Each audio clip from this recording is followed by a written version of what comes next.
गौतम जी, हमारे general secretary भाई सुनील भास्कर जी, cashier साहब देवेंद्र आर्य जी, कार्यकारिणी के समस्त सदस्यों गण और जितने भी मेरे भाई दूर दूर से यहाँ आए हैं, मैं उन सबको आज के भगवान तथागत संबुद्ध जो संसार के आज तक के सबसे बड़े मानववादी विद्वान हुए हैं, उपदेशक हुए हैं, उनके 2558वीं परिनिर्वाण की जयंती पर आप सबको बधाई देता हूँ। प्रायः मेरे साथ एक दुर्घटना घटती है भाई जी, जरा जवान पे लगाम, आपने तो अपनी सुना ली, हमारी भी सुन लो। मेरे साथ प्रायः दुर्घटना घटती है कि मन पर आते आते कोई न कोई बदतमीजी कर जाता है। खैर मैं आज उस पर तो नहीं बोलूंगा, मैं अपने विषय में आता हूँ। विषय ये है कि आज बाबा साहेब डॉक्टर अम्बेडकर की क्रांति के कारण जो समाज अपने पैरों पर खड़ा होने लायक हुआ, अपनी अकल से सोचने लायक हुआ, इस देश की प्रति क्रांति ताकतें, इस देश की शासक जातियां हमारे बीच में से ही हमारे लोगों को खरीदकर उनको तोड़ने उठवाने का काम कर रही है। ये बहुत अफसोसजनक बात है। हमारे समाज के विद्वान अब बाबा साहेब डॉक्टर अम्बेडकर की विरासत पर उंगली उठाने लगे हैं। आज हमारे ही समाज के विद्वान, आज हमारे ही समाज के पत्रकार, आज हमारे ही समाज के मीडिया कर्मी बाबा साहेब डॉक्टर अम्बेडकर की विरासत में कमियां ढूंढने लगे हैं। दुश्मन बाबा साहेब की कमी ढूंढने तो ढूंढे, मगर जो लोग बाबा साहेब डॉक्टर अम्बेडकर के एहसान में दबे हैं, जब वो बाबा साहेब डॉक्टर अम्बेडकर पर उंगली उठाते हैं तो शांति स्वरूप कभी चुप नहीं रहेगा। शांति स्वरूप एक बात बता दे, आज ये कहा जा रहा है, आज ये बताया जा रहा है कि भगवान बुद्ध के रास्ते पे मत चलना। भगवान बुद्ध तो क्षत्रिय थे, यानी कि हम तो शुरू चमार है, भंगी है, ढेर है, कटीक है, रैगर है, रंगा है, रैया है। हमें भगवान बुद्ध से कोई मतलब नहीं कि वो भगवान बुद्ध तो हमारी जाति के नहीं थे, भगवान बुद्ध तो क्षत्रिय थे। ये बात समझाई जा रही है मेरे नादार समाज को, मगर उन चंद सिक्कों पर बिकने वाले विद्वानों को, चंद बासी टुकड़ों पर बिक जाने वाले पत्रकारों को मैं बता देना चाहता हूँ, ये भोले लोग आपके इस झांसे में आ सकते हैं, मगर समता बुद्ध विहार पर आने वाले सभी विद्वान, सभी साथी और ये जो बाबा साहेब के मानने वालों की भीड़ उमड़ी है, ये आपके षड्यंत्र में फंसने वाली नहीं है। साथियों, अगर आप ऐसी बात करते हो तो मुझे कहना पड़ेगा, अगर ये लोग ऐसी बात करते हैं तो हमें कहना पड़ेगा, इस देश में अगर कोई सबसे बड़ा जमाल हुआ है तो वो भगवान बुद्ध है। इस देश में अगर कोई सबसे बड़ा भंगी हुआ है तो वो भगवान बुद्ध है। अगर इस देश में सबसे बड़ा कोई खटीक हुआ है तो वो भगवान बुद्ध है। कारण यह है कि इस देश की जितनी भी दलित जातियां हैं, गाहे बगाहे जब कहीं फंस जाते हैं तो कहते हैं हम तो क्षत्रिय हैं। मैं गलत कह रहा हूं तो मुझे बता देना। कोई भी दलित जाति जब कहीं फंस जाती है तो अपने आप को क्षत्रिय बताती है, कहते हैं हम तो प्राचीन क्षत्रिय हैं, चाहे कटीक हो, चाहे जाटो हो, चाहे चमार हो, चाहे गौरी हो, चाहे कोली हो, चाहे शाक्य हो, चाहे कुशवा हो, चाहे यादव हो, ये सारे के सारे ये क्यों कहते हैं कि हम तो पुराने क्षत्रिय हैं? ये ऐसा क्यों नहीं कहते कि हम पुराने ब्राह्मण हैं? ये ऐसा क्यों नहीं कहते कि हम पुराने बनिए हैं, पुराने वैश्य हैं? ये अपने आप को क्षत्रिय क्यों कहते हैं? कारण ये है, वास्तव में ये जब ये देश बौद्ध था, जब ये देश बुद्धमय था, ये सारे के सारे क्षत्रिय थे। बाबा साहेब डॉक्टर अम्बेडकर की भूवर्कर सूत्रार्थ पढ़ो। बाबा साहब कहते हैं आज के जितने शूद्र हैं, आज के जितने अछूत हैं, ये सारे के सारे प्राचीन बौद्ध हैं, और बौद्ध हैं तो बुद्ध पुत्र हैं, बुद्ध पुत्र हैं तो शाक्य हैं, और शाक्य हैं तो क्षत्रिय हैं। मगर पाली भाषा में, बुद्ध की भाषा में क्षत्रिय कहा जाता था उन लोगों को जिनके पास बड़े बड़े क्षेत्र होते थे,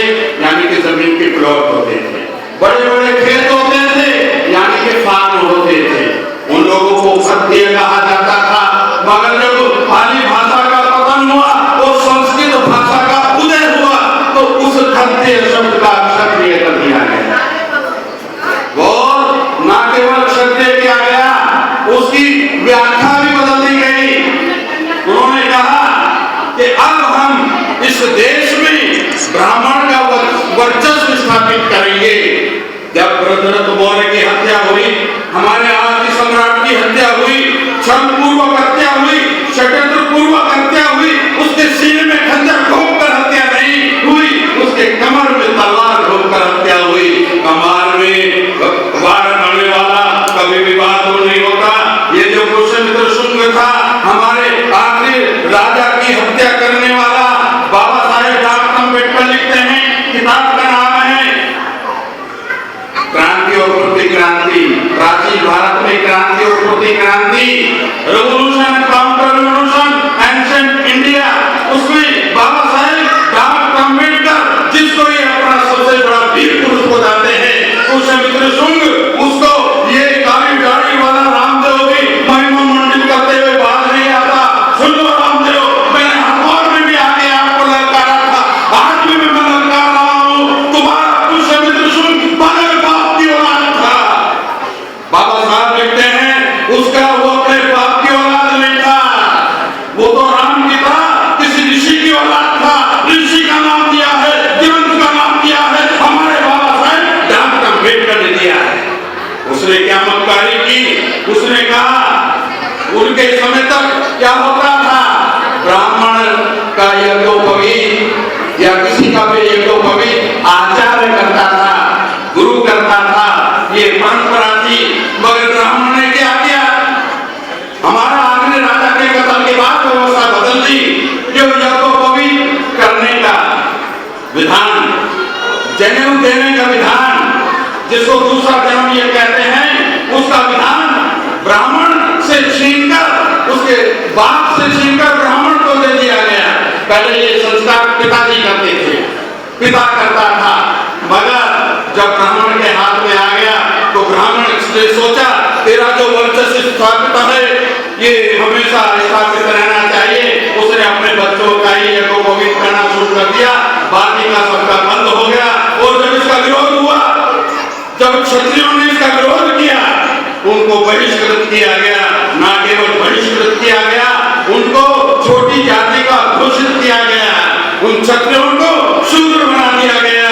आज सम्राट अशोक को, भगवान बुद्ध को, आज भरतरथ मौर्य को वसन लिखते हैं ये लोग, उसको अंतर्य लिखते हैं, उनको शूद्र लिखते हैं।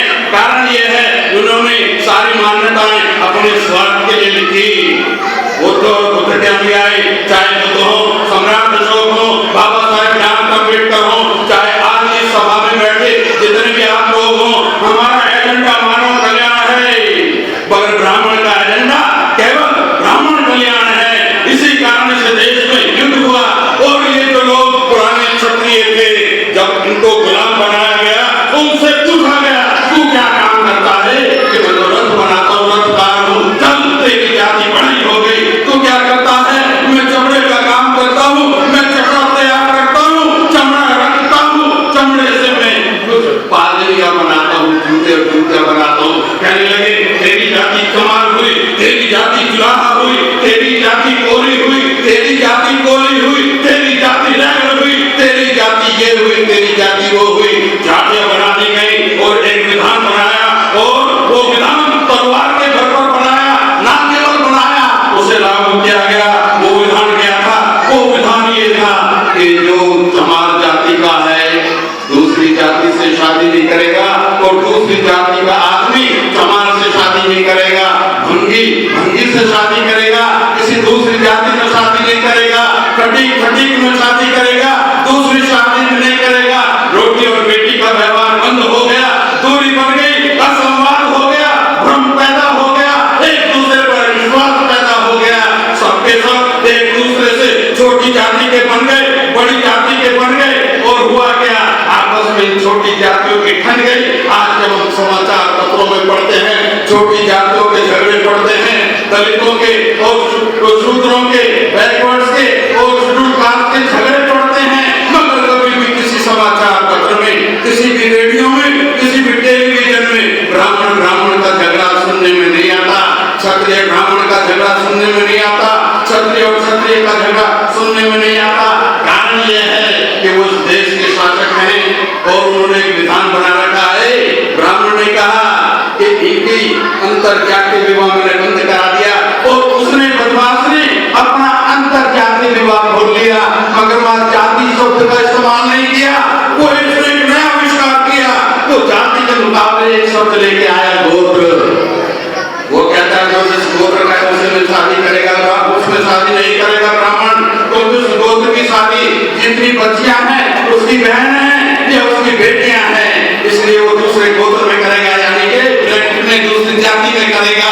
उसने अपना संगठन बना लिया, जाति के आधार पर बना लिया और गोत्र के आधार पर बना लिया, मगर जाति के आधार पर बाबा साहेब डॉक्टर अम्बेडकर के समाज को, भगवान तथागत बुद्ध के समाज को खंड खंड कर दिया गया, तोड़ दिया गया।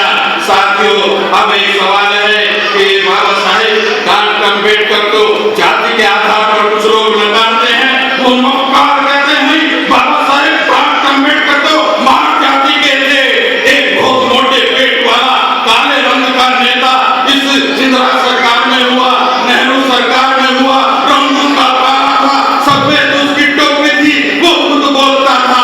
बाबा साहेब डॉक्टर अम्बेडकर चमार नहीं थे। अम्बेडकर भवन पर बोला था, मुझे गर्व है शीट पे वो यहाँ बैठे हैं, इन्होंने तुरंत अपना जूता निकालकर उस नेता के पेट में मारा था और वो भाग गया था।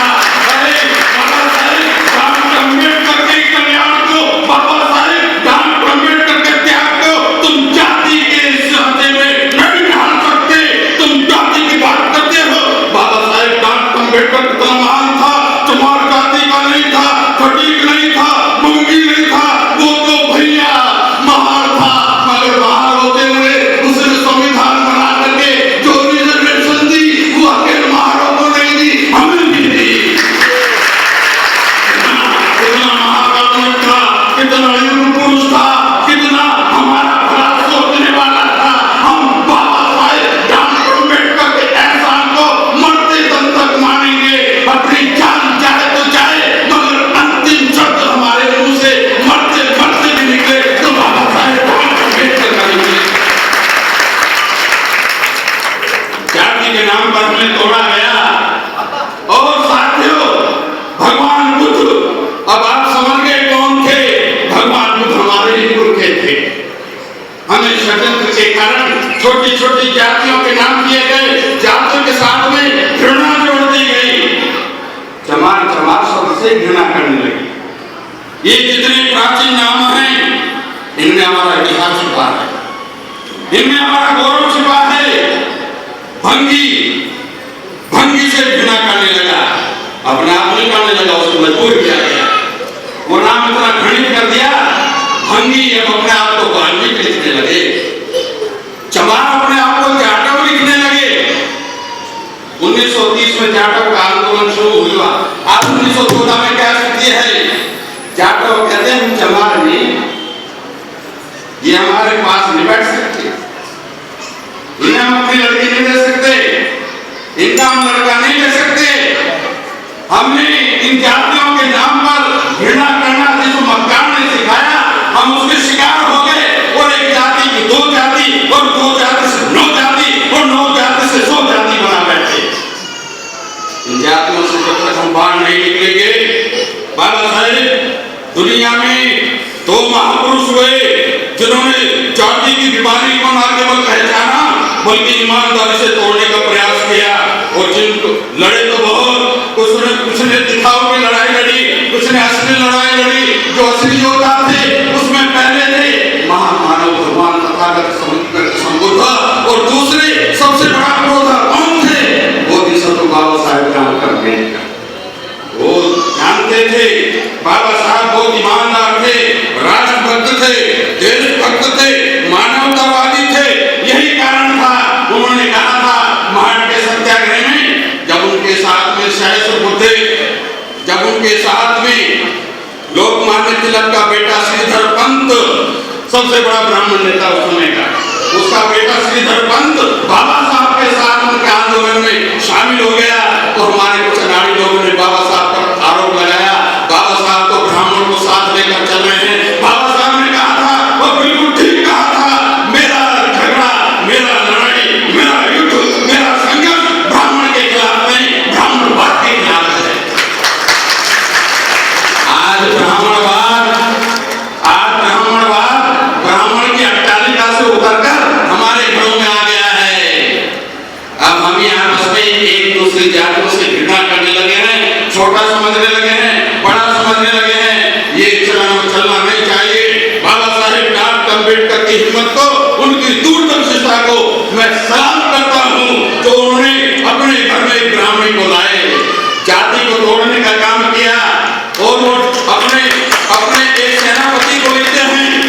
जो उनके आंदोलन के सेनापति थे दादा साहब गायकवाड़, उन्होंने एक पत्र लिखा है और वो उस पत्र को हम छाप रहे हैं। बड़ा क्रांतिकारी पत्र है। उसमें वो लिख रहे हैं, दादा साहब गायकवाड़ जाओ, ये जो यशवंत है, यानी कि मेरा बेटा, बाबा साहब के बेटे का नाम यशवंत था, जाओ इसे समझाओ, ये मेरी मानता नहीं है, इसे क्या हो गया, मैं तो इसे बहुत सुंदर और बहुत शिक्षित लड़की के साथ में विवाह करना चाहता हूँ, मगर ये पता नहीं कैसे इसे कॉम्प्लेक्स हो गया है, इसे कुंठा हो गई है, ये किसी काबिल लड़की से शादी करना नहीं चाहता है। इसलिए मैं तो ये चाहता था कि सीपी, उस समय सेंट्रल प्रोविंशियल मध्य प्रदेश को कहते थे, ये जो सीपी का राजभोज है, मैं इसकी लड़की को ब्याह में लाना चाहता था, यद्यपि उसकी जाति दूसरी है, बट आई नेवर माइंड। कितनी बड़ी बात कह दी। वो कहते हैं वो चमार जाति के थे, वो कहते हैं उसकी जाति दूसरी है, बट मुझे उसकी चिंता नहीं है। बाबा साहेब डॉक्टर अम्बेडकर जाति तोड़ते थे, प्रैक्टिकल तोड़ते थे, आज की तरह नहीं है। आज हम बहुत प्रमादी हो गए हैं, बहुत आलसी हो गए हैं, बहुत आराम प्रस्त हो गए हैं, बातें तो बड़ी लंबी लंबी करते हैं। मेरे बड़े भाई ने यहाँ करके जो मांगलिक कहानी बताई, उसमें दम है। ये मांगलिक कुछ नहीं है। पहले तो लोगों में भ्रम डालो और बाद में भ्रम को दूर करने के लिए कमाओ। ये रूठने का जरिया। एक किसान था, बहुत सारे उसके बैल थे। किसान के जो कर्मचारी थे, बैलों को ले गए खेत में, बस अब खत्म कर रहा हूं, खेत में ले गए और जब शाम को वापस आए, पता नहीं एक रस्सी कम पड़ गई। मजदूर बोला ये कहीं बैल खो गया तो तेरी शामत आ जाएगी। उसने मालिक से कहा, मालिक क्या करूं, एक जेवड़ी एक रस्सी कम पड़ रही है। कहने लगे ऐसे करो, इसके गले में हाथ डाल के रस्सी बांधने का ड्रामा करो। उसने ड्रामा कर दिया, बैल बंध गया और ऐसा बंधा, सुबह भी सारे बैल जब छोड़ कर चले तो चल दिए, वो हिले भी नहीं, वो बिल्कुल अड़कर खड़ा हो गया। उसने कहा महाराज इसे क्या हो गया? कहने लगा रात को तूने जैसे इसे बांधा था, इसके गले में हाथ डाल के रस्सी खोलने का ड्रामा था, नहीं खुल जाएगा। उसने साहब ऐसे ही हाथ डाला जैसे रस्सी खोल रहा हो, बैल को लगा तेरी रस्सी खुल गई, उछल के वो उछल दिया। हमारा समाज इस रस्सी में बंधा हुआ, ना बैल बंधा था, ना बैल खुला था। ब्राह्मण के घर जाके शादी का दिन पूछने से अगर विवाह सफल होता है तो ब्राह्मणों के घर के बच्चे तलाक के लिए कोर्ट में जाकर बाबा साहेब डॉक्टर अम्बेडकर के संविधान से क्यों फरियाद लाते हैं? अगर ब्राह्मण के आशीर्वाद से तो आपका रोग दूर होता है, तो ये अस्पतालों में ब्राह्मण बड़े बड़े क्या कर रहे हैं? ये साथियों, ये बहकावा है, ये कोई ये पंडों ने पहले हमारे अधिकारों को लूटा, छूट-छाट के नाम पे लूटा। अब हमारे घर में दौलत आने लगी है, हमारे घर में बाबा साहब के आशीर्वाद से, उनके प्रताप से हमें रोटी बनने लगे हैं। तो अब क्या हो गया? हमारे लोगों के दिमाग खराब हो गए। पहले वो अपने जाति के किसी व्यक्ति को बुला के घर में संस्कार कराते थे, अब वो ब्राह्मण को घर में बुलाते हैं, बहुत सारे नोट देते हैं, घर में अकड़ा के अपने गाँव वालों को देखते हैं, देख मेरे यहाँ ब्राह्मण आया, अब तेरे यहाँ ब्राह्मण आया, तेरी जाति के कारण नहीं आया, तेरी जेब में जो नोट आए बाबा साहब के त्याग के कारण आए, तो वजह से आया है। अगर ब्राह्मण को इतना शूद्रों से प्रेम है, इतना दलितों से प्रेम है, तो हम उसके प्रेम की, उसके त्याग की, उसके दलित मोह की परीक्षा लेना चाहते हैं। ये जो भारत छोड़ा है, चमार पेड़ के नीचे बैठ करके दुनिया के जूते ठीक कर रहा है, ब्राह्मण तू वाकई ब्राह्मण है तो दे अपनी बेटी उस चमार को, और दे अपनी बेटी स्वामी को बनाने का है। ये उसको अपनी बेटी नहीं देंगे, ये चमारों के IAS IPS को देंगे, ये इसमें कसूर ब्राह्मण का नहीं है। हमने अपने IAS को बनाया, IPS को बनाया, उसे अपने समाज के संस्कार नहीं दिए, हम गुनहगार हैं। जब उनके घर में एक कोई ब्राह्मण को लाते हैं, वो एक शोपीस की तरह लाते हैं, अपनी बिरादरी को दिखाने के लिए लाते हैं, मगर उस मक्कार को ये पता नहीं, वो जिसको कोई घर में ला रहा है उसे तो बचपन से ओम भूर्भुवः सिखाया जाता है, संस्कार सिखाए जाते हैं, और उस संस्कार के नाम पर कंगाल है, वो लड़की तेरे घर में आएगी तो अपने संस्कार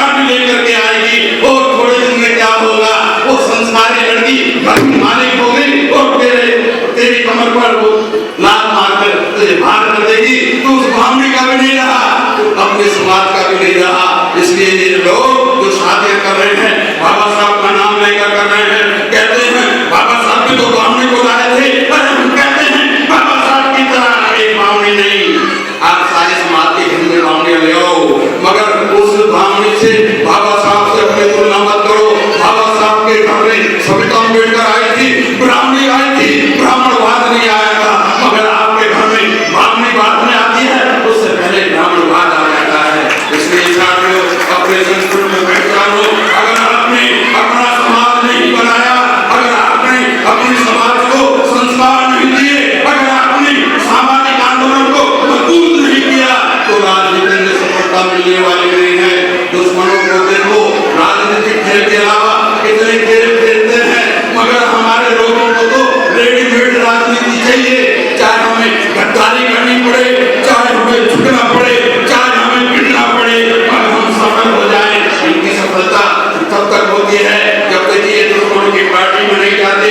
जिस दिन घोषणा हो जाती है ये दलित नेता दुश्मनों की पार्टी में गया, उसी दिन उनका काम पूरा हो जाता है। तो उनके काम का तो ना पहले था ना अब है, मगर जिनका नेता बना हुआ था उनके बीच में से उसका विश्वास खाना कर दिया।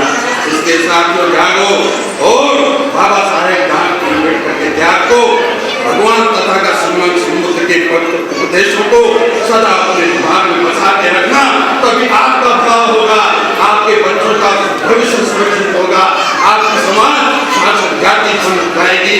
इसलिए आराम से बैठना, हर समय कुछ न कुछ करते रहना, सामाजिक करते रहना, साहित्य करते रहना, ऐतिहासिक करते रहना। विद्वान जनों की जो ये जो रथ है हमारा संस्कृत बिहार संघ का, इसमें जवान साथी भाई रोशन भाई समीर भास्कर जी हैं, हमारे गोवर्धन जी हैं, और ये बुजुर्ग हमारे मधुकर कुटला जी हैं, MP सिंह जी हैं, ये इस रथ के वाहक हैं। जहाँ घोड़े जवान हो, रथवान अनुभवी हो, ये इसलिए हमारे संस्कृत बिहार की कीर्ति आज पश्चिमपुरी तक नहीं, दिल्ली तक नहीं, भारतवर्ष की सीमाओं को लांघकर सारी दुनिया में पहुंच गई है। इसके लिए आपको धन्यवाद दिखाते हैं। जिन्होंने मेरी बातों से सहमति व्यक्त की, वो घर जाकर